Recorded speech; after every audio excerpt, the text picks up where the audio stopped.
제가 몇 가정의 신방을 가서 함께 나누었던 그 신방예배, 가정예배에서 나누었던 말씀이 모티브가 되어 제 마음속에 남아있는 이 말씀인데, 신년 초에 좀 여러분들을 축복하고 싶은 마음이 있고, 오늘 특별히 또 선신하는 셀을 축복하고 싶은 마음이 있는 찰나 이 말씀이 이렇게 떠오르고 묵상이 되어져서 이 말씀을 설교로 제가 들고 섰습니다.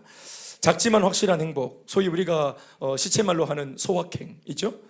소박하고 작지만 확실한 행복, 소확행이라 하는 바로 그 내용입니다. 작지만 확실한 행복. 따라합시다. 작지만 확실한 행복. 사랑하는 여러분, 확실한 행복의 주체는 하나님이십니다. 하나님이 주어가 되셔서 우리 삶에 개입하시면 그 하나님으로 말미암은 모든 삶의 영역은 다 행복해집니다. 아멘, 아멘. 중요한 것은 인생의 주어를 하나님으로 삼을 수 있는가? 그 이제 치열한 전쟁에서 우리를 죽이고 내 말을 죽이고 내 주권을 죽이고 하나님을 우리 인생의 주어로 삼고, 기차로 치면은 앞에 있는 제일 헤드십, 그 기관차, 이 헤드십을 하나님으로 바꾸면 따라오는 모든 객실들, 1호선, 1호실, 2호실, 3호실, 이건 이제 가정, 직장, 또 뭐 경제 문제, 건강 문제, 이 모든 것들은 기관차가 끌고 가는 대로 다 따라가는 것입니다. 아멘, 아멘. 그러니까 하나님이 대장 되셔서, 주님 대장 되셔서 우리 삶을 인도하시면 우리 삶의 모든 객실들은 그 헤드십을 따라서 다 가는 겁니다. 그러니까 대장을 누구로 삼는가, 인생의 주인이 누구인가, 이것에서 따라붙는 모든 삶의 내용들은 이미 운명이 결판나는 거예요. 그러니까 주님이 이것을 책임지시면 절대로 실수할 리가 없습니다. 아멘, 아멘. 그럼요.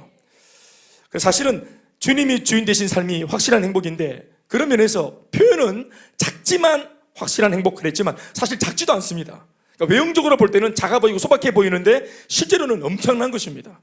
엄청난 것이에요. 말을 바꾸면 엄청난 것인데 인간적인 눈으로 볼 때는 이게 뭐 그렇게 엄청나 보이는가 싶어요. 인간적으로 볼 때는. 그런데 살아보면, 또 인생을 살아본 우리 선배들한테 물어보면 오늘 제가 본문에서 설명할 이 내용들이 얼마나 소박해 보이지만 소중한 행복의 자산인지를 우리가 이해할 수 있을 겁니다. 할렐루야. 오늘 이 본문에서는 네 가지, 시인이 네 가지로 하나님이 함께 하실 때 그 앞에 있는 헤드십을 끌고 가는 인생의 주인의 자리에 하나님을 모시면 그 여호와 하나님을 인해서 이런 축복들이 따라붙게 된다 하는 내용을 네 가지로 설명을 합니다. 아마 이 시인이 자신 인생 전체를 놓고 직접 자기의 삶으로 경험한 하나님의 역사인 것 같습니다. 자기가 직접 경험한 것들을 놓고 시를 읊었습니다. 이 시는 두 가지의 시로 되어 있습니다. 제가 전문 용어를 국문화가가 아니기 때문에 뭐 얘기를 할 수 없겠지만, 그걸 다 얘기할 수 없습니다만은, 그러나 시가 한 시인데 이게 시가 두 개로 나눠져 있는, 이게 뭐라 합니까? 그런 게 있습니다. 아는 사람 있으면 좀 힌트를 좀 주이소. 시가 하나인데 이게 두 개로 나눠져 있다. 뭐라 합니까? 국문학과. 됐습니다. 자. 그래서 시가 두 개다. 128편 시는 1절부터 3절까지가 하나의 시고요, 그리고 4절부터 6절까지가 또 하나의 시입니다. 근데 이 시가 어떻게 포문을 여느냐, 이 포문을 여는 형식은 같습니다. 1절이 첫 번째 시의 포문을 열고 있고, 두 번째 시는 4절이 포문을 대꾸법으로 반복해서 열면서 두 번째 시가 이어지고 있습니다. 이러한 주제입니다. 1절입니다. 여호와를 경외하며 그의 길을 걷는 자마다 복이 있다. 4절은 여호와를 경외하는 자는 이같이 복을 얻으리로다. 표현은 다르지만 같은 말입니다. 그러니까 하나님을 인생의 주인으로 삼고 달려가는 사람의 삶에는 이런 복이 반드시 있다. 아멘, 아멘. 그 표현을 여호와를 경외하며 그의 길을 걷는 자마다 복이 있다. 여호와를 경외하는 자는 이같이 복을 얻겠다 했습니다. 그러면서 따라붙는 이제 첫 번째 시, 두 번째 시, 그 내용이 각각 두 가지로 되어 있습니다. 총 네 가지로 되어 있습니다. 첫 번째 시에서 우리가 살펴봐야 될 두 가지의 축복의 내용이 있습니다. 하나님이 함께 하실 때 우리에게 일어나는 놀라운 축복의 내용입니다. 첫 번째, 바로 2절에 있는 말씀입니다. 이 말씀 읽어보실까요? 같이. 예. 이게 첫 번째 축복입니다. 시작. 네가 네 손이 수고한 대로 먹을 것이라. 네가 복되고 형통하리로다. 다 같이 아멘 하십시다. 그러니까 하나님을 인생의 주인으로 삼고 달려가면, 예수를 믿으면, 우리식으로 말하면 예수 믿으면 참행복이 따라오는데, 이러한 내용의 참행복이다. 첫 번째가 뭐냐면은 이겁니다. 네 손이 수고한 대로 먹을 것이 생기는 거. 그래서 형통해지는 거. 저는 이것을 제 언어로 이렇게 정리했습니다. 이게 직장의 축복입니다. 직장의 축복. 그러니까 좀 더 구체적으로 말하면 물질의 축복인데, 여러분, 하나님이 우리한테 물질의 축복을 주실 때 아무것도 안 하고 있는 사람한테 하나님께서 옛다 하고 하나님을 믿으니 너는 잘 될 거다 하면서 아무것도 안 하는 우리한테, 심지어 게으르고 나태하고 태만한 우리한테 아무것도 안 하는데 예수만 믿고 이렇게 입만 쫙 벌리고 있는데 갑자기 일확천금을 주신다든지, 그리고 막 갑자기 뭐 이렇게 어떤 뭐 수의를 주신다든지, 횡재하게 하신다든지, 이런 종류의 축복은 축복이 아닙니다. 그러니까 성경이 말하는 물질의 축복은 소위 불로소득, 아무것도 노동하지 않고 거저 받는 것이 아니에요. 그러니까 예수를 믿고 하나님을 믿으면서 하나님 때문에 받는 물질과 재정의 축복, 그럴 때 우리가 생각할 때는 노동을 덜하고, 그렇죠, 이게 우리가 세상적으로 말하는 경제의 복이잖아요. 노동을 적게 하면서 수입은 많아지는 거, 그렇죠? 일을 적게 하고 혹은 안 하는데도 수입은 많아지는 거, 이걸 복된 사람이라고 생각하잖아요. 그러나 성경적인 입장은 그렇지 않습니다. 수고를 하고 노동을 하는 것이 축복입니다. 예. 그런데 노동을 하고 수고를 하는 것도 축복이지만 이것보다 더한 축복은 수고한, 내 손이 수고한 만큼, 땀 흘린 만큼 정직한 소득이 내게 주어지는 것. 사랑하는 여러분, 일한 만큼 정직한 소득이 주어지는 것이 굉장히 자연스러운 일이지만 이 시대에 우리가 받는 고통이 뭐냐면 이것이 안 되기 때문에 우리가 많이 직장에서 고통을 당하는 거예요. 내가 일한 만큼, 내가 애쓴 만큼, 내가 쏟아붓고 헌신한 만큼 왠지 내가 받는 소득이 없진 않은데 만족스럽지 못하다 혹은 적다. 우리는 그래서 우리의 월급에다가 이런 수식어를 붙이죠. 쥐꼬리. 우리 모든 사람들은 다 쥐꼬리, 누구도 돼지대가리라 하지 않습니다. 돼지대가리 같은 월급이란 말하죠. 다 쥐꼬리인 거예요. 남이 볼 때 상대적으로 많이 벌어도 자기 자신은 쥐꼬리라고 말합니다. 내가 이만큼 헌신하고 이만큼 투자하고 이만큼 일하고 쏟아붓고, 어떤 사람들은 뭐 주말 부부를 하면서 집에 못 돌아와. 예, 어떤 분들은 뭐 월말 부부에서 한 달 동안 못 들어오는 분도 계시고. 그래서 그렇게 애쓰고 가족들하고도 떨어져서 힘쓰고 애쓰고 열심히 일을 하는데 소득이 내가 원하는 만큼 들어오지 않는다는 느낌이 들 때, 이것이 우리의 고통이죠. 그래서 이제 우리 노동자들이 스트라이크를 하거나 데모를 하거나 노사 뭐 조율을 뭐 하자고 협상하자고 자꾸 스트라이크를 하는 거, 이런 것들이 아마 이 속에서 오는 불만 때문이겠죠. 그런데 성경적으로 말하는 축복이 뭐냐면은 첫 번째는 수고할 수 있는 건강이 있어야 되죠. 직장의 복이라고 할 때 여기에 여러 가지가 얽혀 있어요. 직장이 생기는 것도 복이지만 직장이 주어졌을 때 내가 이 직장에 들어가서 이 필드에서 열심히 일할 수 있는 건강도 있어야 되는 거예요. 아멘, 아멘. 그러니까 건강하고 열정도 있고 게다가 또 하나님 주신 실력과 은사도 있고, 그런데 내가 잘할 수 있는 이 에너지를 펼칠 수 있는 필드를 만나는 것이 참 복이죠. 그렇죠? 그 필드에서 내가 열심히 수고하는, 열심히 일하고, 그리고 정직하게 일한 만큼 이게 막 이상한 대로 이 돈이 빼이거나 손해를 보거나 도둑맞거나 하지 않고 하나님께서 나의 현장을 지켜주셔서 이 밥통을 지켜주셔서 정직하게 수고한 만큼 정직한 물질을 내가 소득으로 얻을 수 있도록 이걸 지켜주시는 이 역사가 하나님의 축복입니다. 그럼요. 이 시대 젊은이들의 고민이 뭡니까? 이 시대의 젊은이들 말했습니다. 청년들, 젊은이들의 고통은 힘이 없는 게 아니에요.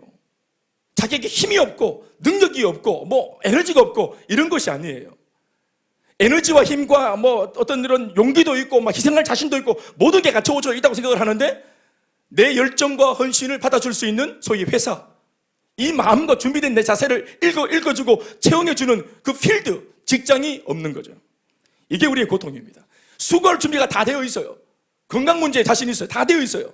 그런데 내가 수고를 하려고 내가 아무리 수고하겠다고 애를 써도, 삼성에 난 수고할 마음이 있어요. 삼성에서 수고할 마음이 있지, 하늘아? LG에서 수고할 마음이 있지, 주영아? 우리 현대에서 수고할 마음이 다 있어요. 그런데 이 직장이 내 열정을 몰라봐줘. 예? 나를 콜링하지 않아요. 우리를 허락하지 않아요. 이것이 오늘 우리의 고통입니다. 필드를 못 만난 것이. 하나님께서 주시는 축복이 뭐냐면은 수고할 수 있는 건강도 있고 또 실력도 갖춰져 있고 마음도 있는 우리에게 열심히 수고할 수 있는 필드가 주어지는 거, 그 직장이 주어지는 거, 그것이 축복입니다, 여러분. 그래서 이 빌어먹을 직장이 아니라 수고하고 애쓰고 힘드니까 고달프니까 자꾸 우리가 이런 것들에 대해서 역행하고 자꾸 뭔가 안 좋은 생각으로 부정적으로 생각을 하는데, 그렇지 않습니다. 열심히 일할 수 있는 필드를 만난 것이 축복입니다. 축복이라고요. 예. 그래서 복음이 오늘 말씀이 하는 것이 뭡니까? 경제의 복, 재정의 복을 말하면서 아무것도 안 하고 혹은 조금만 일하고도 많은 물질을 가지는 것을 복이라고 말하지 않고, 하나님은 전혀 그런 생각들을 가지고 있지 않습니다. 오늘 말씀을 보십시오. 네 손이 수고한 대로, 그러니까 전제가 뭐냐면은, 물질의 복의 베이스가 뭐냐면은 수고를 해야 된다는 거예요. 아멘, 아멘. 수고하고 노동하는 것에 대해서 성경은 아주 굉장히 긍정적입니다. 하나님의 백성들이, 아멘, 아멘, 불신자들보다 하나님을 믿고 있기 때문에 그 배짱으로 현장에서 믿는 구석이 있기 때문에 더 뜬구름 잡듯 일하는 것이 아니라 확실한 신앙의 목표를 놓고 정직하게 땀을 흘리고 애를 쓸 수 있는, 아멘, 아멘. 그래서 학생들은 학교에서 나름대로 열심히 공부할 수 있는 필드죠. 필드라고요. 가정도 주부가 누릴 수 있는 직장일지 모르겠지만 필드의 개념으로 보자면 필드죠. 아이고, 내가 정말 박복해서 내가 진짜 복이 없어서 내가 여기서 그냥 밥이나 하고 빨래나 한다면서 그렇게 말하셔는 안 됩니다. 그게 여러분들의 필드입니다. 네, 하집사님, 그게 하집사님의 필드입니다. 아멘, 아멘. 예. 그러니까 절대로 부인들이 가정을 돌보는 것이 헛된 일을 하는 것이 아닙니다. 그게 헛된 일을 하는 것이 아니라 이 말이에요. 아멘, 아멘. 손이 수고한 대로 정직하게 얻는 소득. 전도서 9장 10절 말씀은 이렇게 이 말씀을 지지하고 있습니다. 한번 읽어보실까요? 시작. 네 손이 일을 얻는 대로 힘을 다하여 할지어다. 네가 장차 들어갈 소울에, 소울이란 말은 사울을 말하는 겁니다. 죽음 이후에 지옥을 말하는 겁니다. 네가 장차 들어갈 소울에는 일도 없고, 그렇죠? 죽으면 일도 없어요. 죽으면 계획도 없습니다. 스케줄 없어. 죽으면 지식도 없어. 이 지식을 써먹을 데가 없습니다. 또 번뜩이는 수많은 내가 이렇게 차곡차곡 축축해 놓은 지혜를 써먹을 일도 없습니다. 갈등할 것도 없고, 이 문제 때문에 고달플 것도 없고, 내일 출근하는 것 때문에 막 고달플 것도 없고, 고민거리도 없고. 그러니까 살아있기 때문에 고민도 있고 고달프기도 하고, 살아있는 자에게 주신 하나님의 축복입니다. 아멘, 아멘. 그 고민거리를 가지고 주님 앞에 씨름하고 몸부림치고 기도하다가 답을 얻고, 인생의 비밀을 배우고, 또 한 고비를 넘고, 현장에 수고하는 현장을, 땀 흘리는 현장을, 눈물 쏟는 현장을 잘 알고 있어야 하나님 나라에 이바지할 수 있습니다. 그래야 일반 예수 믿지 않는 사람들, 그 서민들의 애환과 눈물과 먹고 살기 위해 그들이 얼마나 치열한지에 대해서 저 같은 목사도 알 필요가 있어요. 우리 목회자들도 알 필요가 있습니다. 우리 교육자들이 알 필요가 있어요. 그래서 제가 오늘 제가 가지고 있는 생각을 조금만 힌트를 드리면, 내가 우리 전도사님들도 있고 우리 방법사도 있고 위시에서 우리 남자 교육자들은 제가 이걸 한 주 정도를 땡겨가지고 이게 노가다를 한번 보내볼까? 일용직을 좀 나가서, 그래서 좀 이렇게 좀 막 벽돌 나르고 좀 이렇게 좀 막 거부집에 막 그냥 시멘트 들고 나르고, 저는 한 5년을 해서 5년. 저는 5년 정도 했습니다. 5년 정도. 왜냐하면은 교회를 섬겨야 되기 때문에 평신도였을 때, 신학생일 때, 그 금토주를 교회를 온전히 섬기니까 월급 받는 일을 못 하는 거예요. 그래서 일용직 노가다를 했어요. 용돈은 있어야 되니까. 내 쓸 것도 있고 또 사역을 하려고 해도 돈이 필요하니까. 그래서 월, 화, 수, 목, 금 이렇게 이제 일을 하는 겁니다. 일을 하고 금토주, 금요일 저녁부터는 금토주는 이렇게 이제 또 교회를 섬기고. 그러니까 계속 그렇게 돈을 모으죠. 그렇게 해서 돈 모은 걸로 또 이제 해야 될 일들도 하고 그렇게 했던 겁니다. 그래서 근데 그렇게 해서 느낀 것이 뭐냐면, 노가다를 하면서 느낀 게 뭐냐면, 야, 일용직 노가다만큼 정직한 게 없다. 진짜 이거 완전, 이거는 그냥 기술이나 다 필요 없고 그냥 못 빼라 하면 못 빼만 되고, 이거 그냥 저기 가서 도롱개만 되고, 하여튼 시킨 대로 하는데 땀을 비오듯 쏟고 먼지를 막 들이켜 마시고, 그래가지고 내가 오늘 하루 종일 진행을 뽑은 만큼 딱 수익을 얻으니까, 야, 이거 진짜 정말 정직하다. 이거 몸으로 하는 거 정말 정직하구나. 이걸 내가 배운 적이 있습니다. 배운 적이 있다. 언제 한 번은 내 팔자가 이러냐 하고 이제 한번 한숨도 쉰 적이 있는데, 그때 제가 이제 충격받은 게 뭐냐면, 그 당시 이제 제가 대구 오페라 하우스 알죠? 오페라 하우스. 대구에 오페라 하우스가 있다. 호응을 좀 해봐라. 대구에 오페라 하우스가 있어요. 오페라 하우스에 그 삼성 아파트가 있습니다. 아는가? 이거 내가 지었잖아요. 그 들어간 그 각기목 다루기 내가 뺐잖아.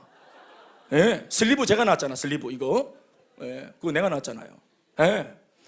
그거 할 때, 거기서 일할 때 한번 서글퍼 가지고 이렇게 낙담하고 있었는데, 어떤 여자아이가 굉장히 열심히 일을 하는데 물어봤더니 20살이라. 여자아이가 20살인데 머리를 딱 지금 동여매고 모자 탁 쓰고 그리고 까만 바지를 딱 입고 얘가 뭘 하냐면 시멘트 포대 알죠? 시멘트 포대를 손을 딱 잡으면 시멘트 포대 무겁습니다. 손을 딱 이거를 먼지를 다 뒤집어 쓴 채로 얼굴은 몸이고 다 부옇게 시멘트 가루를 다 뒤집어 쓴 채로 이걸 말없이 촥촥촥 옮기는데 막 진짜 멋있는 거야. 와, 나 진짜 내가 제일 멋있다고 생각했던 여인은 단기 선교사로 나간 우리 자매들이 그 필리핀에서 땀을 질질 흘리면서 웃고 막 사역을 할 때 너무 멋있다 생각해. 최고로 멋있는 여인들. 예. 뭐 황신에 저리 가라라 완전히 막. 예. 여러분들 시대는 황신을 잘 모르겠지만 우리 시대는 황시대가 황신에 저리 가라라 막.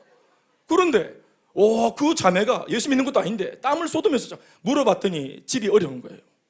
그래서 여자애들은 이 노가다판에서 안 받아주는데 이 아이가 사정을 해가지고 도와달라고 해서 일 열심히 하겠다고 남자 목까지 하겠다고 자기가 이걸 그렇게 이제 작정을 하고 들어왔기 때문에 자기가 여자라고 홀대에 받거나 내일 오지 마 이러면서 말 안 들으려고 혼신의 힘을 다해서 일을 하는데 다음 날도 나오고 그 다음 날 나오고 계속 나오면서 그 빡센 일을 딱딱딱 해내는 건데 정말 멋있다 생각을 했어요. 멋있다.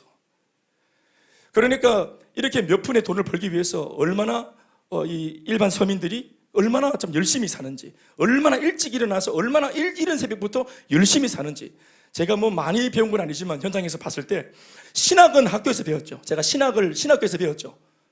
신학교에서 신학, 그러니까 하나님을 배웠죠.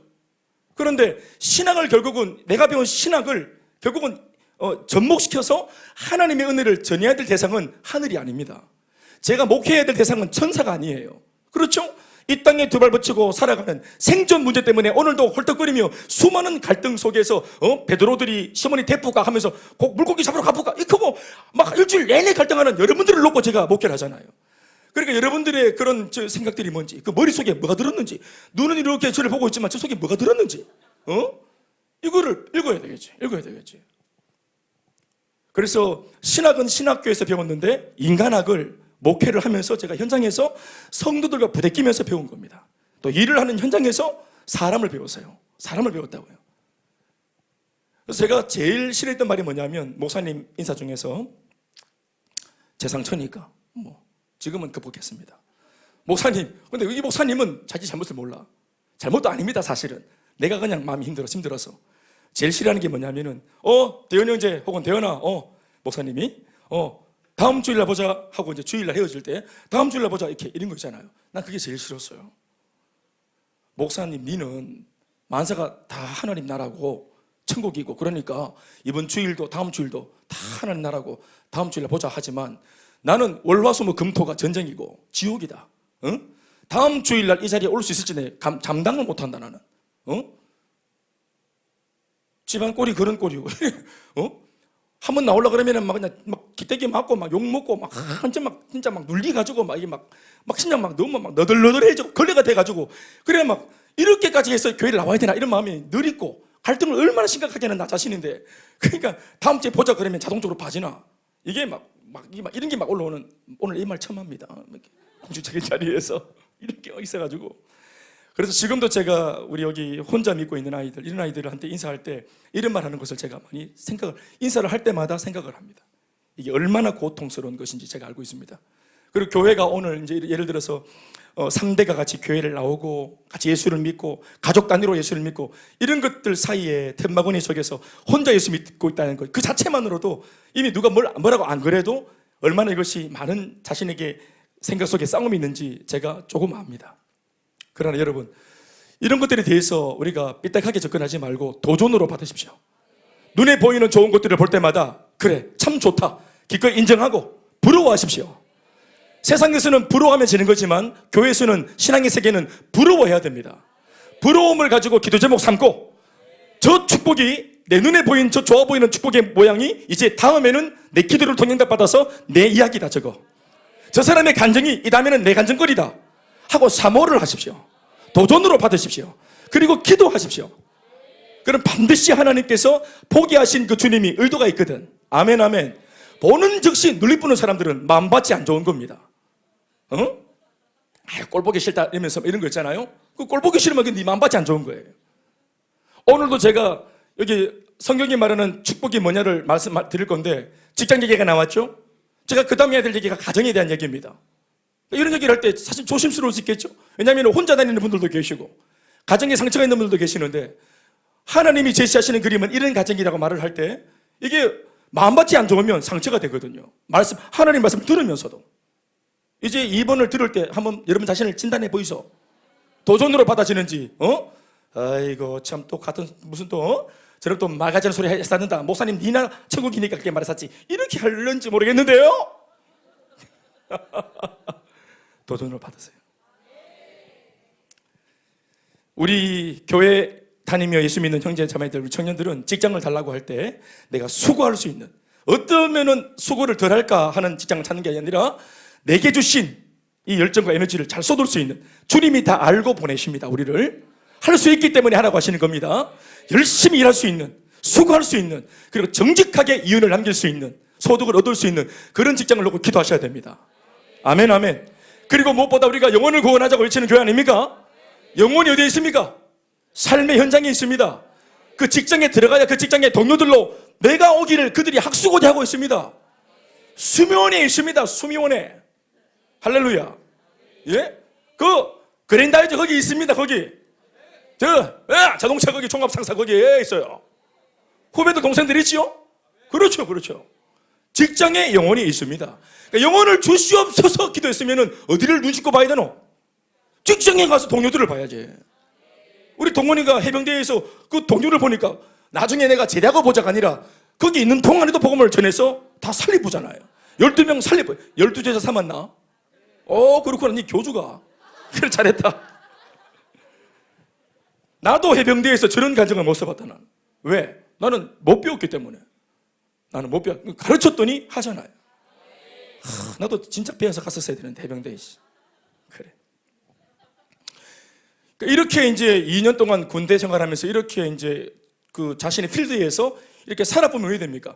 그래봐야 어차피 군대는 우리가 잘났으나 못났으나 대한민국 남자들은 한 번은 갔다 와야 되죠. 갔다 와야 되잖아. BTS도 간다, 군대에. 한 번은 가야 되는 기라. 한 번은 가야 될 군대를 놓고 그거를 엉성하게 살면은 평생 남자들은 군대 얘기하는 거 알지? 축구하고 군대 하는 얘기. 그죠? 평생 얘기할 때마다 군 얘기 나올 때마다 자신감이 없는 거야. 왜냐면 내 그냥 2년 내내 건빵만 먹었거든. 할 게 없으니까 군대 얘기 나올 때마다 할 말이 없어. 이게 확장되면 뭔지 아나? 천국 가도 할 말이 없다. 천국 가도 아브라함이 뭐라고 하는 줄 알아? 아브라함이 모세가 동생 아이가? 모세 동생 일로 와봐라. 내가 진짜 100살의 알을 낳았잖아. 하나님이 주시놓고는 모리아산에 알을 바치라 하는 기라. 형님 제가 지금 5만 부대 들었습니다. 또 들어라 동생. 모리아산에 알을 바치러 갈 때 내 진심이었거든. 칼을 막 목에 들이대는데 내 심령이 어딘 줄 아나 동생? 니는 내 심령 모를 기다? 그런데 주님께서 내 이름 딱 부르시면서 멈추라 할 때 내 진짜 깜짝 놀래보잖아.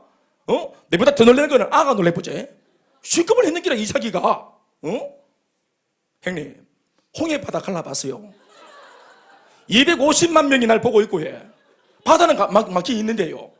왜? 250만 명이 500만 개의 눈으로 보고 있는데 내가 막 그냥 피똥을 잘 샀잖아요. 왜 하면 좋겠노 싶어가지고. 예? 큰 소리차가 데리 나왔는데 바다는 같이 가 있고. 왜 하는 말입니까 이게? 그런데 감동이 와서 짝대기를 내밀을 때만은 바다가 쪼개지는 기라. 형님 그거 압니까? 이야 끝내줍니다. 이런 거 말입니다. 근데 그 딱 돌아보면서 그래 봐. 동훈이는 뭐 했노? 하니까 할 말이 없어. 땅바닥에서 동그라미만 그리고 있고 이렇게. 할 말이 없고. 변두리에 가서 계속 이제 동그라미만 그리고 있고 이렇게. 왕따들. 천국의 왕따들 할 말이 없어. 물을까봐 겁이 나고. 뭐 하다 와노? 그냥 뭐 구원만 받고 올라와십니다. 할 말이 없는 기라. 에? 부끄러운 구원이라. 이건 성경적인 표현이죠. 부끄러운 구원이에요. 구원인데 부끄러운 구원. 할 말이 없어. 왜? 돌파해 본 적이 없어. 막힐 때마다 타협을 했거든. 한 번도 기도하고 돌파해 본 적이 없어. 넘어서 본 적이 없어. 한계 위를 날아본 적이 없어. 기도 응답받아 본 적이 없어. 합리적으로 믿고 타협하고. 그러니까 골리앗을 만난 적이 없어. 늘 골리앗과 아예 싸움할 구조를 안 만들어요. 골리앗이랑 이미 친구를 먹었기 때문에 바로 엎드려서 그냥 골리앗 형님 삼고 늘 뭐 이렇게 아부를 했기 때문에 골리앗과 싸울 일이 없어. 홍해바다 앞에 안 갑니다 아예.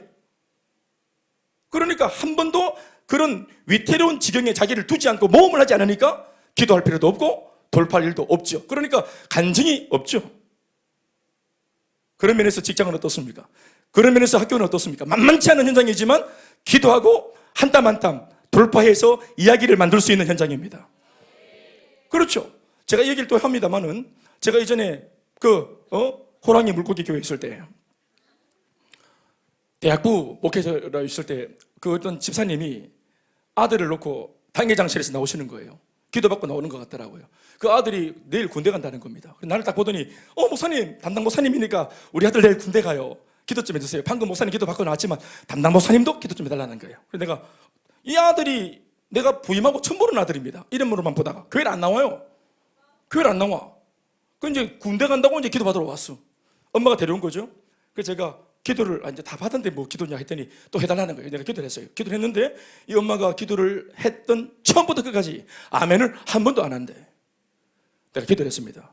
근데 기도를 하는데 자기가 기도를 이렇게 해달라고 자기가 먼저 이렇게 운을 다 띕니다. 목사님, 우리 아들 군대 가면 이제 예수 믿는 그런 장병들이 있고, 그리고 또 이제 선임하사 뭐 또 장교들도 다 예수 믿고, 가자마자 신호회가 조직되고 신호에 들어가서 늘 예배 속에 있고 늘 하나님 보호 속에 있도록 그렇게 좀 기도해달라는 거예요. 지가 다 기도해달라는 그렇게 지가 신앙을 다 써서 짜서 얘기를 하는 거예요. 그럼 엄마가 기도하지 말고 나한테 부탁을 하는 게 모르겠대. 그래 내가 알겠다 하면서 기도를 해서 하나님, 이 아들 군대 갑니다. 이게 인간인가 싶은 사람들이 있는 곳으로 보내주시옵소서. 에? 빡세고 험난하고 고통스럽고 고독하고 눌리고 짜바라들고 숨이 턱턱 막히는 곳에 아무도 예수 믿지 않는 곳으로 야를 불모지에 보내주세요. 당연히 아멘이 없겠죠. 제 입을 안 지어박은 게 다행이죠. 싸한 그 냉기 속에 기도는 계속 이어집니다. 그러나 주님, 예수 믿는 이 아들이 그 불모지에 들어감으로써 이 아들을 통해서 없는 신호회가 조직되게 하시고 없는 예배가 이 아들 때문에 만들어지게 하시고 복음의 흔적이 아무것도 없는 그 불모지에서 이 아들 때문에 복음의 향기가 바라는 그 일의 중심에 이 아들이 쓰임받고 2년 동안 정말 멋지게 쓰임받고 돌아와 십자가 군병으로 돌아올 수 있도록 역사에 주시옵소서 했더니 여러분들은 아멘인데 이 아줌마는 아멘이 안 됩니다. 아멘 안 돼.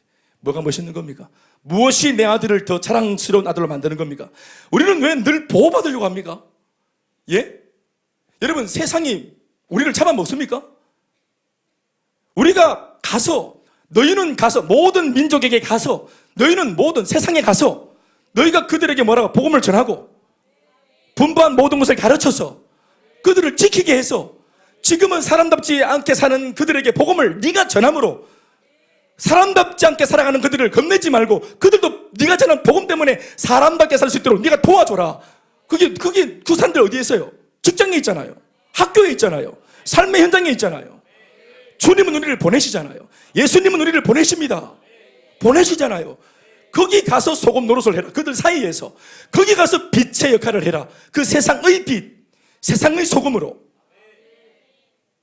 그런데 우리가 그 역할을 해야 돼. 우리가 세상을 보호해 주는 것이지 세상 속에 있는 내가 하나님을 통해서 보호받는 게 아니에요. 우리가 그들을 보호해 주는 겁니다. 하나님도 모르고 목자도 없고 인생의 주인이 없는 그들, 어디서 왔다가 어떻게 살다가 어떻게 하는지도 모르는 인생의 방황을 하고 있는 그들에게 인생의 길을 알고 있는 우리들이 가서 그들에게 복음을 전함으로 그들의 삶을 선하게 인도하고 확신 가운데 갈 수 있도록 도와주는, 복음으로 그들에게 확신을 줘서 안 그래도 살기 힘들고 빡센 이 세상을 그들이 뭔가 믿고 예수를 믿고 잘 살 수 있도록 도와주는 이 놀라운 변화의 핵심의 복음이 우리에게 있잖아요. 그런데도 이걸 들고 가서 도와주지 못하고 생각 자체가 그냥 내가 보호받아야 된다. 세상은 악하니까. 이 어머니의 생각도 그런 거 아닙니까? 내 아들 보호해달라고. 기도로 좀 보호받도록 기도 좀 해달라고. 그러니까 아이를 망치는 겁니다. 망치는 거예요. 교회에서 일꾼으로 만들어 세상 속에 끊임없이 보내야 됩니다. 세상 지향적이어야죠. 현장 지향적이어야 되죠. 그러니까 월화수목금토 세상은 악하고 주일은 정말 주님의 날이기 때문에, 그러니까 머릿속에 일을 하면서도 언제 교회 가나 언제 교회 가나 이러고 있다면 미안한 말이지만 잘못된 것입니다. 내가 있는 그 현장에서 예배의 삶을 살고, 아멘 아멘. 그래서 이번에 시선에서 우리 갤러리를 할 때 세상 속에 삶으로 드리는 예배자들에 대하여 우리가 지금 지금 전시회를 하고 있지 않습니까? 우리 직장의 사진을 찍으면서 거기가 우리 예배 현장입니다. 그곳에서 예배를 드리는 것이에요. 공부하는 행위가 예배고 가정을 돌보는 행위가 예배고 우리가 직장에서 하는 그 행위가, 그 직장의 일 행위가 그게 예배입니다. 아멘 아멘. 세상은 악하고 대충하고 주님 일 아니니까 대충하고 주님의 일만 열심히 하는 거, 노래만 열심히 부르고 막 그냥 기타만 열심히 치고, 이게 아니라 이 말입니다. 여기 믿으시면 아멘 하십시오. 그러니까 오늘 이 말이 맞죠. 진짜 축복이 뭡니까? 작아 보이지만, 소박해 보이지만 세상으로 나가는 것이, 나갈 수 있는 세상이 내게 있다는 것이, 열심히 은혜 받고 잔뜩 준비해서 써먹을 수 있는 필드가 우리에게 주어져 있다는 것이, 이게 진짜 예수 믿는 사람의 삶의 모습입니다. 아멘, 아멘. 그렇죠. 이번에 카타르 월드컵 엔트리가 원래 23명인데 혹시 이제 코로나 때문에 아파서 안 되는 사람이 있으니까 3명 더 보태가지고 엔트리를 26명 뽑으라고 했습니다. 26명 엔트리가 뽑혔어요. 그러나 26명 엔트리가 뽑힐지라도 필드에서 뛰는 선수는 몇 명입니까? 11명입니다. 11명. 지금 내가 군대 얘기하고 축구 얘기하고 완전 모든 걸 다 이루었네. 자, 그러면 26명 중에서 11명이 필드에 뛰는데, 자, 필드에서 뛰는 사람이나 앉아서 벤치에 앉은 선수나 혜택이 같다 다르다? 혜택이 똑같아요. 똑같다고. 개중에 뭐 특별히 뭐 골을 많이 넣고 이런 거 아닌 다음엔 다 거의 다 똑같아. 그러면 보세요. 여러분, 필드에서 뛰는 것은 수고로워요, 안 수고로워요? 수고롭죠? 달리기가 막 차이기도 하고 걸리기도 하고 자빠지기도 하고, 또 전 국민들이 다 보는 앞에서 헛다리 찢다가 자빠지면은 정말 뭐 개망신이고, 잘못 차봐라 욕먹지. 큰일 납니다. 그런데 필드에서 안 뛰고 앉아있으면 얼마나 좋아요? 그렇죠? 안 뛰고 땀 안 흘리고 안 끈적거리고 에어컨 딱 나오는 바람 밑에서 딱 있으면 얼마나 좋노? 그런데 이게 수월할 것처럼 보이는데 프로 선수들의 생각은 뭡니까? 뭐를 추구하죠? 뭐가 땡깁니까? 준비된 프로 선수는 어디가 땡깁니까? 필드가 땡기는 겁니다. 몸을 쏟고 땀을 흘리고 내 몸이 부딪히고 실패할 확률이 있을지라도 도전해보는 그 자리, 한번 승부를 볼 수 있는 그 승부사의 기질로 한번 도전해볼 수 있는 필드가 땡기는 것이 프로 선수죠. 그러니까 준비가 안 된 사람은 필드가 두렵지만 준비된 선수는 필드가 땡기는 것입니다. 앉아있는 것이 그게 굴욕이에요. 성도들도 직장 생활을 하고 삶에 들어가고 학교에 들어가고 불신자들을 만나고 지혜와 전략을 가지고 좋은 관계 맺기를 하고 복음을 제시하고 이렇게 살아가는 과정들, 이 모든 삶의 내용들이 바로 하나님께서 바라보시는 바로 그 관전 포인트입니다. 그게 예배가 된다 이 말입니다. 아멘, 아멘. 보호받는 것이 아니에요. 우리가 복음으로 그들을 도와주고 그들을 보호시키는 거죠. 그것을 추구해야 됩니다. 아멘, 아멘.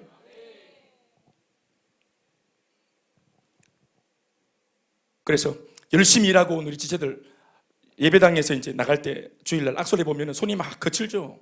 어떤 분들은 굳은 살이 막 배어 있습니다. 여러분 제 손 만져보셨습니까? 뭐 다 만져봤지? 손에 굳은 살 제가 장난 아닙니다. 제 굳은 살 이거 뭐 다 잘 모르시네. 굳은 살 많은데 굳은 살, 예, 그게 귀한 굳은 살입니다. 그게 귀한 굳은 살이라. 집에서 설거지하시는 우리 남편분들 물집 잡힌 주부 습진, 귀한 습진입니다. 할렐루야. 두 번째 시인이 말하는 축복이 뭐냐? 작아 보이지만 확실한 행복이 뭐냐 하면, 또 하나님께서 주인 되었을 때 주시는 축복이 뭐냐 하면 두 번째는 가정의 축복입니다. 구체적으로 말하면 이런 축복입니다. 정위치해 있는 가족들, 우리 가족들 구성은 한 사람 한 사람이 모두가 다 정위치, 있어 마땅한 자리에 정위치하고 있는 이 가정이 정말 복된 가정입니다. 3절 말씀입니다. 읽을게요. 큰 소리로 시작. 다 같이 읽어주세요. 시작.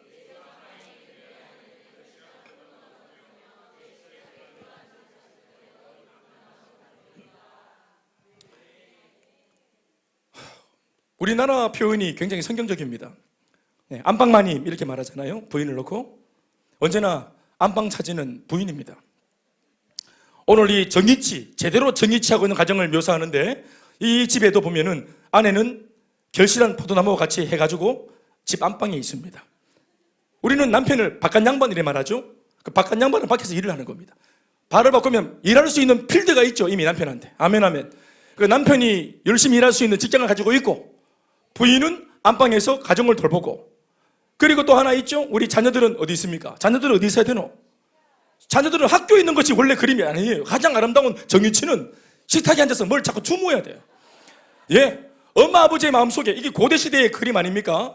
아들이 먹을 게 입에 들어가는 게 그게 부모의 기쁨이에요. 심지어 엄마 아버지가 안무도 내 새끼들 입에 넣어놓죠? 내 새끼들 입에 들어갈 것을 만들어 놓지 않아요? 그래, 아닙니까? 어른들, 여러분들이 다 잡수십니까? 네 집 안방에 있는 네 아내는 결실한 포도나무 같으며 안정감을 주는 결실한 포도나무, 원숙하고 안정되고 완벽하게 지금 자리를 잡고 있는 겁니다. 네 아내는 안방에 딱 앉아있는, 정돈되어 있는 모습으로 가정을 딱 돌보는 모습이 이게 안정감을 주는 거예요. 아멘, 아멘. 그리고 식탁에 둘러앉은 자식들은 우리에게 공포입니까? 공포스럽죠? 아까 분명히 먹을 거 줬는데 또 먹을 거 내놔라고. 안 주면 엄마 아빠도 잡아먹을 기세다. 아까 먹고 또 먹고 계속 먹고. 이것들이 막 계속 먹어서 제끼면은 얼마나 두렵노? 예? 제가 말씀드렸죠? 우리 엄마 아버지가 제일 무서워하는 노래가 있다고? 아빠 힘내세요. 또 먹을 거 나르세요. 버려다가 나르세요. 우리가 있잖아요. 먹이 살릴 우리가 있잖아. 정신 똑바로 차려 아빠. 이런 뜻이지. 정말 공포스럽습니다. 그러나 식탁에 둘러앉아 있는 자식들의 입에 먹을 게 들어가는 이 모습이 얼마나 복이 되는지 모릅니다. 여러분, 성경은 이렇게 묘사하고 있지만 이것을 제가 오늘의 우리 언어로 말하자면 이게 바로 정의치한 겁니다. 아버지는 아까 앞에서 말했던 것과 같이 수고할 수 있는 직장이라는 필드에서 열심을 내서 가족을 위해서 애를 쓰고, 아멘 아멘. 그렇죠. 그리고 어머니는 가정 전체에 안정감을 주면서 집에 어떤 가풍을 잡고 있고 가정의 정서를 잡고 있고 안정감을 주고, 아멘 아멘. 그리고 자녀들은 굶지 않고 배골지 않고 풍족한 엄마 아버지의 애씀 덕분에 이 수혜를 받으면서 가족 모두가 소박하지만 대단한 거 하는 것이 아닌데 모두가 정의치에 있는 그림을 말하는 것입니다. 근데 이것이 제가 오늘 말씀을 전할 때 어떻게 여러분들이 받아들이면 좋을까를 고민했던 부분입니다. 도전으로 받길 바랍니다. 요즘 여러분 우리 시대의 가정의 아픔은 뭡니까? 모두가 다 할 일이 많고 애를 쓰고 또 꿈도 있고 다들 뭔가 추구하는 것들이 있기 때문에 본이든 본이 아니든 그러니까 집에 가만히 이렇게 안방에 앉아있고, 이게 요즘의 새 개념으로 보면 이 여자는 능력이 없는 여자예요. 요즘 개념으로는 할 일이 되게 없기 때문에 안방에 앉아있는 거예요. 아니 제가 말이 아니라 요즘 개념이 말입니다. 그러니까 부인이 뭐라도 배워가지고 뭐라도 가게에 보탬이 되도록 하고 자격증이라도 따고 우리 남편들이 원하는 모습 아닙니까? 그래. 너는 오늘 또 집에서 푹 씻나? 아 그랬나? 이렇게 뭔가 가만히 집에 있었는데 뭔가 잘못한 것처럼 느껴지고, 아이들도 내 그냥 막 먹고만 돌아다니고 그러면서 걸신 들린 것처럼. 우리 엄마 아버지는 공부가 궁금한데 계속 막 살만 찌니까 이게 뭐 하는 얘기냐 싶고 막. 그래서 아이들도 그냥 앉아 있는 게, 집에 있는 게 뭔가 죄책감이 느껴지고 할 게 없는데도 나가서 그냥 빙빙거리고 바쁜 것처럼 보이고, 그렇게 보이는 것처럼 되었죠 지금 우리의 이 사회가 말입니다. 그러나 바깥에서 할 일이 있어 하더라도 해가 지고 시간이 되면은 가족 모두가 돌아와서 정의치 않은 그림의 가정을 만들어야 합니다. 그렇죠. 볼 일이 있고 해야 될 일이 있으면, 업무가 있으면 나가야죠. 또 일을 봐야죠. 그러나 이 모든 활동하는 이 사람들의 사회에서 사회생활을 하고 관계를 맺고 열심히 살고 꿈을 추구하고 어떤 목적한 바를 추구하고 애쓰고 힘쓰는 이 모든 활동들을 뒷받침할 수 있는 근거가 뭐냐면 돌아올 수 있는 홈 스위트 홈이 있다는 것이에요. 사회에서는 욕도 먹고 핀잔도 듣고, 그렇죠. 저도 옛날에 막 일을 어떻게 제가 어려움을 당하고 힘들고 막 눌릴 때, 또 좋지 못한 말을 막 들었을 때 지쳐가지고 집에 들어왔는데 초인배를 딱 누르니까 막 안에서, 그 당시 우리 이유가 없을 때도 뭐 여자가 3명이나 있었습니다. 그러니까 우리 경비단비가 어릴 때 막 발자국 소리가 막 들립니다. 안에서 막 부영 1차 살 때 막 이래서 하면서 아빠 왔다 손을 밀고 당기면서 서로 먼저 문 열어주려고, 내 거야 아빠 내 거야 하면서 막 그걸 딱 듣고 있는데 현관에서 기분이 너무 좋더라고. 이 행복감이 마음이 막 무너져서 내가 뭐 하는 사람인가 싶은데 집 앞에 딱 설 때 초인종을 딱 눌렀을 때 아이들 입을 통해서, 내 아내의 입을 통해서 여보 왔어요? 아빠 오셨어요? 아 내가 아빠지, 내가 우리 집사람한테 여보지, 내 이 여자의 남편이지. 그렇죠. 세상은 여러 가지 이름으로 우리를 부르잖아요. 그렇지 않습니까? 이거다 저거다 하면서 자기들이 부르고 싶은 대로, 자기들이 느끼고 판단한 대로 우리를 재단해서 함부로 막 불러 제끼잖아요. 원래 그 이름은 내 것이 아닌데도 자기들이 판단한 대로 내 이름을 막 불러 제끼잖아요. 그런데 나의 본 모습을 진짜 깨닫게 하는 것이 뭐냐면 내 집 앞에, 어떤 이해관계도 없는 내 집 앞에 섰을 때 우리 아이들이 불러주는 아빠. 그렇지. 부족하고 못났지만 그러나 우리 아이들한테 나는 소중한 아빠죠. 부족하고 못났지만 내 아내에게 소중한 남편입니다. 반드시 밖에 나갔다가 오늘 귀가하고 집에 돌아와야만 하는 남편. 비록 바깥 양반이지만 집에 돌아와야 돼. 비틀거리면서도 집에 와야 돼. 우리 아버지가 잘하는 겁니다. 3공단에서 집에까지 술 취해가지고 밤에 자전거 타고 오는데도 한 번도 사고도 없이 얼마나 그냥 평생을 잘 오시는지 난 그게 정말 이상하더라고요. 근데 하여튼 뭐 내 얘기고, 예. 와야 돼. 식구들이 와야 돼요. 그래서 정리치해야 됩니다. 학생들도 학교에서는 막 공부 못한다고 우리들 그런 얘기 들었지. 뭐 돌대가리야 이러면서 막 그냥 너는 머리에 세 개라 이러면서 막 돌더라 하면서. 우리 돌이가 주영아 아니거든. 내 김영정 아들이거든. 내 보고 돌이라고. 어디 보고 돌이를 하노? 그치? 그래. 무슨 소리 들었어 우리가? 무슨 소리 들었노? 정리치해야 됩니다. 정리치. 할렐루야. 아내는 안방에, 아이들은 식탁에, 아버지는 또 직장 가서 또 돌아오시고 다 자기 자리에. 정리치.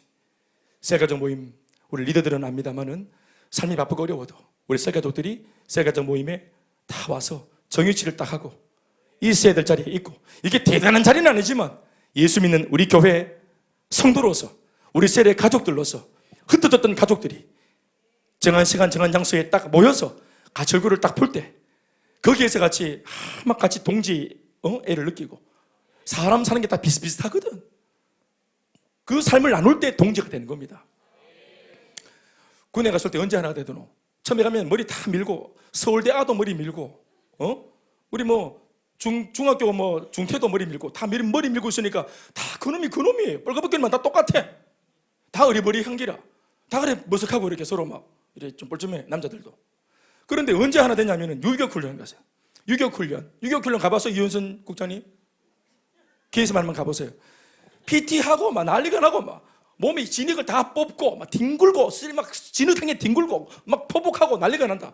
그렇게 해놓고 막 너덜너덜하게 만들어 놓고는 또 막 그 암벽을 타서 기어 올라가게 만들고, 이러니까 막 생명력, 생사를 같이 고락을 같이 하고 죽다 살고, 막 어떤 놈들은 또 막 배회를 하다가 막 떨지고 막 너무 엎어지고 같이 얼차례 받고, 이렇게 막 그냥 막 굴러서 하루 종일 굴러서, 그리고 이제 밤 막 미친놈처럼 밥 먹고 씻고, 그리고 밤에 딱 모포 한 장으로 5놈 덮습니다. 딱 누워있으면 그때 막 서로 손을 잡아 막 문디 이러면서 막 문디 이러면서 서로 막 웁니다. 한 놈이 먼저 울기 시작하면은 쫙 다 운다고 하나가 되는 거야. 그래서 같이 뒹굴고 같이 공감하고 막 하나 되고, 한 주간 같이 모양은 다르지만 다 삶의 현장에서, 그렇죠, 한 가정의 가장이 되어서 책임져 볼 기라고 수고하고 애쓰고 힘쓰고, 그러면서 나름대로 열심히 살다가 셀가족 모임에 딱 왔을 때 예배 드리는 것도 예배 드리는 것이지만 동지들이 한 자리에 모였다 이 말이에요.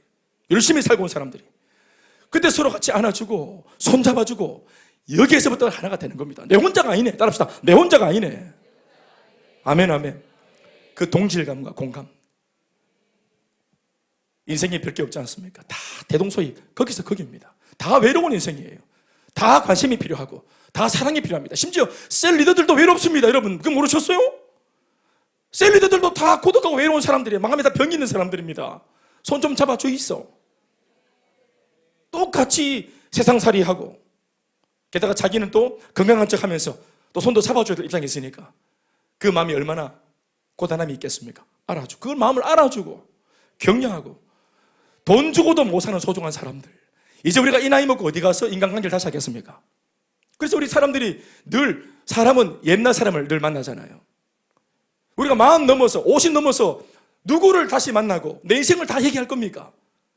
교회에 와서 은혜 속에서 간증을 하면서 우리 인생을 다 풀어헤쳤습니다. 이만큼 같이 지내왔습니다. 같이 울고 웃으면서 가정살이, 세상살이, 그 자기가 안에 있는 번뇌들 다 이야기하고 같이 박수하고 격려하며 이만큼 왔습니다. 교회야 다른 교회 비축할 수 있겠죠. 그러나 어디 가서 이런 인간관계 속에 다시 들어가서 이해를 받고 격려를 받고, 이런 얘기, 치부를 얘기해도 그걸 가지고 소문내지 않고 욕하지 않고 소문내지 않고 같이 격려하고 기도하는 공동체를 어디 가서 돈 주고라도 사겠습니까? 사랑하는 여러분, 이게 얼마나 복된 것입니까? 그래서 우리 가정도 정유치 해야 되고 영적인 가족들도 정유치 하셔야 됩니다. 아멘 아멘. 그래서 이 두 가지가 별거 아닌 것처럼 보이지만 직장과 가정이 이렇게 수고할 수 있는 직장이 있다는 거, 그렇게 수고하고 돌아올 수 있는 홈 스위트 홈, 정유치할 수 있는 환경이 있다는 것. 오늘 가정에 아픔이 있는 분들이 계십니까? 또 청년들의 가정이 아직까지 없지요? 자기 가정이? 기도하십시오. 이 성경적인 은혜를 덧입어서 기도하십시오. 정의치 않은 가족들을 우리가 같이 세워갈 수 있도록.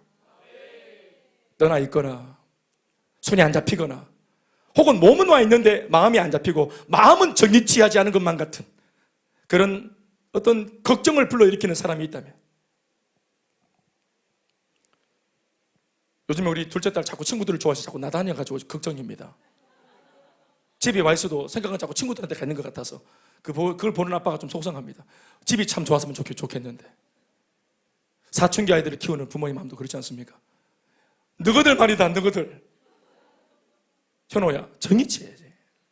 알겠지? 성민아, 정의치 해야지. 그렇지? 채은아, 지금 누구 도닥거리노? 네 얘기한다. 정의치. 현재가 정의치 하고, 응? 옆에 누구? 현철이가 정의치 하고. 사랑 여러분, 가족 모두가 있어야 될 자리에 정의치 않은 것, 아빠의 자리, 엄마의 자리, 또 아들의 자리, 딸의 자리, 목사의 자리, 성도의 자리, 우리 모두가 자기 자리에 정의치 않은 것이, 그게 참 아름다운 모습입니다. 적어도 성경은 그렇게 말을 하고 있습니다. 더불어 이렇게 첫 번째 시가 끝나면서 두 번째 시로 넘어가면서 4절이 다시 1절에 있는 말씀으로 포문을 열면서 다시 예수 믿는 사람들은 참 복되다 하고 노래 부르며 세 번째와 네 번째 복이 소개됩니다. 4절을 열어볼까요? 여호와를 경외하는 자는 이같이 복을 얻을 거다. 예수 믿는 사람들한테는 이런 세 번째, 네 번째 복이 또 따를 거다. 그 세 번째 복이 뭡니까? 5절에 있습니다. 읽어보죠. 시작.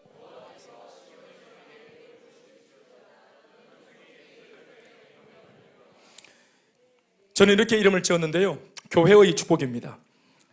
다른 교회의 축복이 아니라 내가 몸담고 내가 소속되었고 내가 예배를 드리고 또 내가 지금 믿고 따르고 있는, 내가 적을 두고 있는 나의 교회.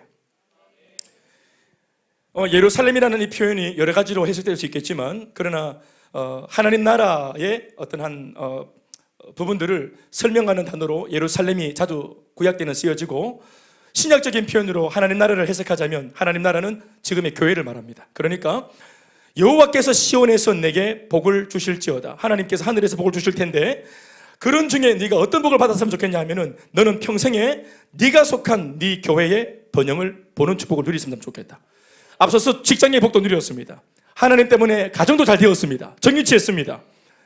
그래서 물질의 복도 있고 가정의 복도 있고 다 누렸지만, 예수 믿는 사람으로서 내가 속하여 하나님께 예배드리고 내가 적을 두고 따르고 있는, 목양을 받고 있는 내가 속한 교회가 부흥하고 건강한 몸이 되어져서 하나님 나라 위에 달려가는 교회가 되는 그 일에 우리가 쓰일 수 있는 것도 굉장한 축복입니다. 나만 주님 때문에 복 받고 마는 것이 아니라 이 에너지와 은혜를 다시 환원하고 돌려드려서 하나님 나라에 이바지할 수 있는 우리가 되어야 하는 것입니다. 그것을 표현하기를 시인은 예루살렘의 번영이라 했습니다. 바로 몸된 교회의 번영입니다. 그리고 이 번영은 절로 주어지는 것이 아니라 이렇게 하나님 때문에 은혜를 받은 성도들이, 직장의 복, 물질의 복, 그리고 가정의 복, 이런 복을 하나님 때문에 받은 사람들이 이 은혜를 깨닫고 하나님께 말할 수 없는 감사가 정말 충만하다면, 정말 감사하다면, 이것을 하나님 너무 감사하지만 표현할 길이 없네요. 아니에요. 표현해야 돼요. 네, 제가 제일 싫어하는 찬양이 있습니다. 한량없는 은혜 갚을 길 없는, 갚아야 됩니다. 예? 그렇게 노래만 부르면 안 돼. 갚을 수 있어요. 하나님의 몸된 하나님 나라는 눈에 안 보이지만 하나님의 나라 공동체가 눈에 보이도록 투영되어 나와 있는 것이 뭐냐 하면 바로 이 땅에 있는 지상교회입니다. 이 교회가 하나님 나라의 모형입니다. 그러니까 내가 이 교회에 충성을 하는 것이, 순종을 하는 것이, 이바지하는 것이, 기여하는 것이 하나님 나라에 이바지를 하는 것입니다. 아멘이십니까? 그래서 절로 번영하는 것이 아니라 부족하지만 성도인 난 사람의, 그렇죠, 이 감격을 가지고 있는 이 구원받은 백성이, 축복받은 감격을 가지고 있는 구원받은 백성이 이 감격을 가지고 자원하는 마음으로 나의 마음과 나의 열정과, 아멘 하십시오, 나의 몸과 나의 스케줄과 나의 젊음과 나의 물질과 나의 시간을 몸된 교회에 우리가 쏟아붓는 것이, 그게 교회의 번영을 위해 기여하는 것입니다. 아니면 아니라고 말하십시오. 저는 이렇게 해석하는 것이 맞다고 생각합니다. 아멘, 아멘. 디모데전서 1장 12절 말씀이 있습니다. 우리 얼마 전에 김병준 전도사가 원고 헤매면서 했던 설교의 그 본문이죠. 시작. 나를 능하게 하신 그리스도 예수 우리 주께 내가 감사합니다. 내가 하나님 구원받은 백성으로서도 감사하지만 구원받은 것만 감사한 것이 아니라 이 감사, 구원받은 감사보다 더한 감사가 있더라. 그게 뭐냐? 시작. 나를 충성되이 여겨 내게 직분을 맡기심이니. 다 같이 아멘 하십시다. 나 같은 사람이 죄인 중에 괴수와 같고 만삭되어 되지 못해서 태어난 미스가와 같은 나를 놓고 주님이 구원해 준 것만 해도 감사한데, 부족한 나를 들어 내가 받은 구원을 또 다른 사람한테 전할 수 있는 이런 직분을 주신 하나님, 충성된 것이 아무것도 없는데도 충성되다고 여기시는 주님의 거룩한 착각을 통해서 나를 일꾼으로 불러 삼으시는 주님. 아멘 아멘. 이것이 얼마나 축복입니까? 충성된다고 여겼다 말하는 것은 원래는 안 충성돼요. 불충합니다. 우리 얍삽한 거 주님 다 하십니다. 빠꼼한 거 주님 다 하세요. 그런데 스스로가 어떻게 여기시냐면은 아니야, 충성되다고 하나님께서 여기시는 겁니다. 네, 김지수, 빠꼼한 김지수가 아니라 충성된 김지수라고 하나님께서 스스로 자발적으로 거룩한 착각을 일으키시는 거예요. 아멘 아멘. 네, 원래는 뭡니까? 죄인 중에 개수고 만삭되지 못해 태어난 미숙하고 핍박자고 박해자고 폭행자인데 그 이름을 지우시고 충성된 국장이라고, 충성된 셀 리더라고 하나님 스스로가 그렇게 결심을 한 겁니다. 나는 그렇게 여기기로. 얼마나 축복입니까 이것이. 그렇게 여기달라고 부탁한 게 아닙니다. 감히. 그런데 하나님 스스로가 자격 없는 나를 보시면서 충성되다고 선언하신 겁니다. 그래서 실제로 직분도 주셨습니다. 아멘 아멘.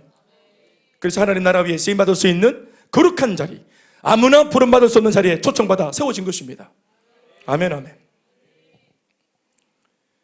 그래서 우리의 땀과 눈물과 헌신을 통해서 조금 전 우리가 받은 직장과 가정의 축복을 받는 것에만 눈이 벌게 있지 말고, 현안에 되어 있지 말고, 이 받은 은혜를 주신 분 앞에 돌려드릴 수 있는, 이 은혜에도 마음을 쏟을 수 있는, 민첩할 수 있는 영적으로 식은든 우리가 되어야 함이 맞습니다.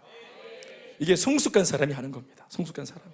어린아이는 받는 것에만 몰두하지만 성장하고 철들고 우리말로 식은들면 내게 주신 부모의 그 결핍이 눈에 보이고, 부모가 말을 다 하지 않아도, 입 바깥으로 말을 하지 않아도 그 중심에 있는 의중을 성숙한 아들과 딸은 읽어냅니다. 아멘 아멘. 예, 우리 엄마 아빠는 늘 고등어 대가리만 좋아하신다가 아닙니다. 고등어 구이도 좋아하시고, 고등어 내장도 좋아하시고, 고등어 꼬리도 좋아하시고, 몸통도 좋아하시고, 다 좋아하신다. 고등어 회를 특별히 좋아하십니다. 부모가 먹을 줄 몰라 내뱉은 것이 아니라 아이를 위해 한동안은 그렇게 할지라도 말을 다 못해도 주님의 마음속에 있는 것이 뭔지 성경을 읽어보면 주님의 의중이 다 나와 있죠. 아멘 아멘. 축복이라는 프리즘으로 성경을 보면 그것만 눈에 보이는, 잘못된 것은 아니지만 이만큼 부어주신 은혜를 기억하고 하나님의 시선이 지금 어디에 머물고 있는지를 볼 수 있는 몸된 교회를 통해 이바지할 수 있는 성숙하고 장성한 분량의 우리가 되어야 합니다. 끝으로 이 세 가지 축복을 뒤로 하고 마지막 한 가지 축복을 더 시인은 노래합니다. 6절에 있는 말씀입니다. 다 같이 읽겠습니다. 시작. 네 자식의 자식을 볼지어다. 이스라엘에게 평강이 있을지로다. 소위 말하여 장수의 축복입니다. 직장이 주어지고 가정이 주어지고 교회가 내게 필드로 주어지고, 직장, 가정, 교회, 이 세 가지 분야에서 최선을 다할 수 있는 이런 현장을 우리가 누려받았다 할지라도 내게 치고 나갈 수 있는 생명력이 없다면, 건강이 없다면, 생명력이 고갈되어 있다면, 내 한 사람 건사하기도 바쁜 그런 정도의 어떤 그런 생명력만 있다면 어떻게 주님 주신 필드에서 뛰어다닐 수 있겠습니까? 이 모든 필드를 건사할 수 있고 마음껏 누릴 수 있는, 아멘 아멘. 그러니까 영적인 생명력도 충만해야 되지만 실제로 건강도 있어야 되겠죠. 할렐루야. 그런데 단순히 여기서 말하는 장수의 복은 오래 살아라 하는 물리적인 장수를 말하는 것이 아니라 이렇게 표현되어 있습니다. 네 자식의 자식을 보는 장수의 복입니다. 아멘 아멘. 물리적으로 단순히 오래 사는 것을 말하는 장수가 아니라 하나님의 은혜와 행하신 그 위대한 역사를 경험한 것으로 다음 세대에게 증언하고 알게 해서 나의 삶뿐 아니라 우리의 다음 세대들이 하나님의 은혜와 역사하심을 그대로 체험하고 확신할 수 있도록 이것을 돕고 전하는 장수여야 합니다. 이것을 위해서 오랫동안 장수할 수 있어야 되고 또 건강해야 됩니다. 다음 세대에 내가 누렸던 축복들, 하나님이 행하셨던 위대한 역사들을 말해줄 수 있고 우리가 목격자와 증인이 되어서 앞선 세대가 경험한 위대하신 하나님의 풍성함에 대해서 내 자녀에게, 심지어 다음 자녀에게, 또 복 주시면 그 다음 자녀에게까지 할렐루야. 그래서 내 눈으로 아까 말했던 하나님의 이 풍성한 위대한 역사를 내 시대만 누리는 것이 아니라 다음 세대, 또 그 다음 세대가 똑같은 온도와 열정으로, 아니요, 더한 열정과 온도로 더 크게 쓰임받고 누리는 것을 보는 것은 정말 축복이 아니겠습니까? 비극은 뭡니까? 내 시대에는 은혜받아 참 감격적으로 이런 은혜를 간신히 누리고 살았지만, 그래서 내 시대는 한 평생을 잘 살았는데 내 다음 세대의 기도가 끊어지고 기도하지 않는 자녀들, 하나님을 모르는 몹쓸 자녀들, 세상적으로 빠져있는 몹쓸 자녀들, 그러다가 낭패를 만나 늘 씨름하고 걱정하고 눌려있는 자녀, 죽지 못해 살고 마지 못해 사는 자녀들을 만약 한 시대를 충만하게 살았던 부모가 본다면 이것은 또 다른 말년의 고통입니다. 그러니 우리는 우리의 시대도 잘 살아야 되지만 다음 시대가 내가 누린 하나님을 더 잘 누릴 수 있도록 흘려보내는 일에 관심을 가져야 됩니다. 이것은 물리적으로 가정 안에서도 마찬가지고 교회적으로도 마찬가지입니다. 다음 세대가 더 잘 되는, 그래서 이게 눈덩이가 위에서 굴려보면은 눈덩어리가 이게 굴러가면 굴러갈수록 커져요, 작아져요? 커지는 게 정상이죠? 그러니까 갈수록 커져야 됩니다. 저항할 수 없고 감당할 수 없는 놀라운 하나님의 기적을 다음 세대가 더 크게 경험하고, 우리가 간증하지만 우리 다음 세대는 더 놀라운 은혜로 하나님을 간증할 수 있는 여러분들의 가정, 아멘, 여러분들의 가문, 우리의 사역의 현장, 우리 교회 되어야 될 줄 믿습니다. 이 네 가지의 축복이 시인의 경험만 아니라 우리 모두가 앞으로 경험하는 이 한 해에 주어지는 우리에게 주신 축복이 될 수 있기를 간절히 소망합니다. 이 네 가지 붙들고 다시 기도하는 적 해주겠습니다. 감사합니다. 박수 하시겠습니다.